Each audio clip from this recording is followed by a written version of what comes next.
Now, there are a series of principles that you need to know when it comes to unlocking the potential of each workout and the potential of your genetic capabilities. And that principle is this: intensity of effort. This is the most important variable when it comes to getting the most out of each exercise and a workout as a whole.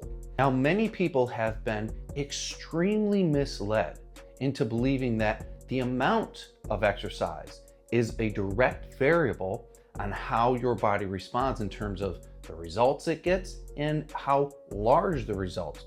Now, most people have been really misled to believe that the amount of exercise is the most important variable when it comes to how good your results are. This could not be further from the truth.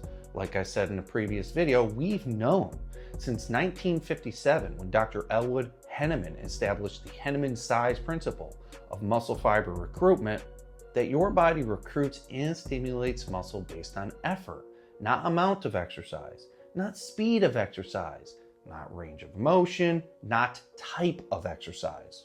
It all comes down to effort. Your body doesn't know the difference whether you're walking, jogging, or doing a really heavy squat. Your body is going to recruit more muscle and stimulate more muscle based on how hard you push. Many people try to replace the intensity of effort in their workout with duration or volume, but there is literally no evidence to support that more exercise is better when that exercise is done intensely. And there is an overwhelming amount of evidence to support that the harder you do exercises and the more intense your workouts are, the better your results are. So how do we do this? How do we get the most intensity of effort out of each exercise in every workout for the best possible results? It's quite simple. You train to what's called momentary muscle failure. Simply put, this is the point of an exercise where you can no longer perform the lifting phase of the exercise in perfect form. The reason this happens is because you have recruited and fatigued all the available muscle fibers in that particular muscle group, and it's no longer able to produce force. That is why you can no longer lift the weight. And this is exactly what we want. This is the signal that we want, that we have recruited and stimulated all the muscle fibers we possibly can. So lifting to momentary muscle failure is a key indicator that you have gotten to all the muscle fibers that your body is capable of getting to and stimulating to improve.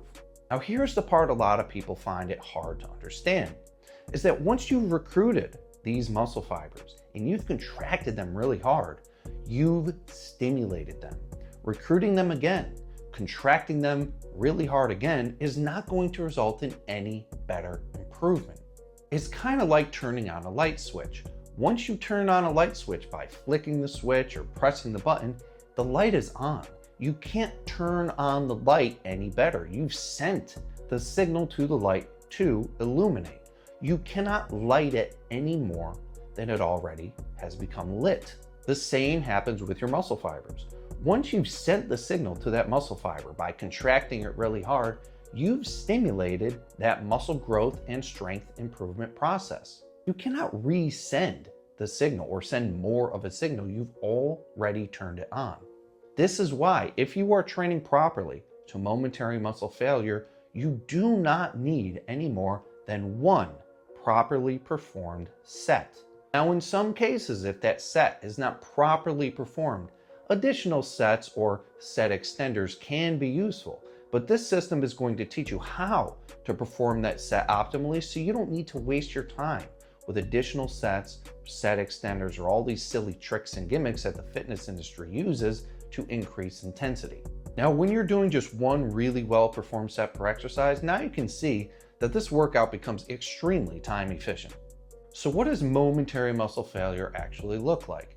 Keep in mind, a key component to identifying whether or not you've actually hit momentary muscle failure is that failure should not be abrupt. You should approach failure slowly throughout the exercise set.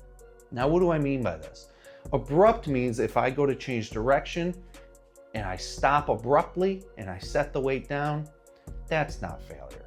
That is hitting a sticking point that you have not decided to continue to push through. Failure should be slow and gradual. Say you're choosing a 5-second repetition cadence. For instance, I'm lowering the weight for 5 seconds, I'm changing direction slowly, and I'm raising the weight for 5 seconds. Failure is going to look more like this. Your repetitions start to slow down a lot towards the end, and the last few repetitions might be 5, 6, 7, 8, 10 seconds long, and you're going to gradually approach failure. And when you start to slow down, you're going to push and continue to push as long as you can until the weight starts to beat you. This is proper muscle failure. And if you perform a set like that, not only do you not need additional sets, you simply wouldn't have the strength or ability to do additional sets. We've recruited, stimulated, fatigued every available muscle fiber, and we've done exactly what we need to do. Now, the way most people train, swinging the weight up and down, lots of momentum, which is temporarily deloading the muscle, lowering the intensity, they're going to need to do many more sets because the sets they do are not that effective. My Golden Era system teaches you how to do a set extremely effectively so you don't have to do it multiple times. The best analogy is like when you're mopping your floor. Now, I could take a toothbrush and mop my entire kitchen floor and it'll get clean, but it's a very silly, relatively ineffective way of cleaning my kitchen floor.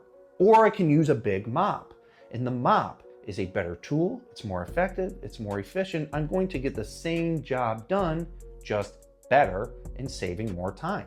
The same comes to performing an exercise set. Exercise sets are not all equal.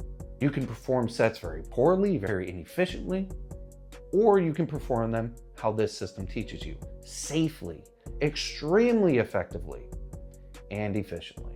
So this is the primary principle that this Golden Era system or physiology-based system is focused on, and that is intensity of effort. And if you watch the demonstration videos or the demonstration workouts, try to replicate what you see there. Try to replicate pushing as hard as you possibly can as you see me doing in the video. It should be very uncomfortable. You're going to want to quit, but I encourage you to continue in perfect form to contract your muscles as hard as you possibly can until they simply give out. And then you're going to be sure that you've provided the proper stimulus for your muscles to improve.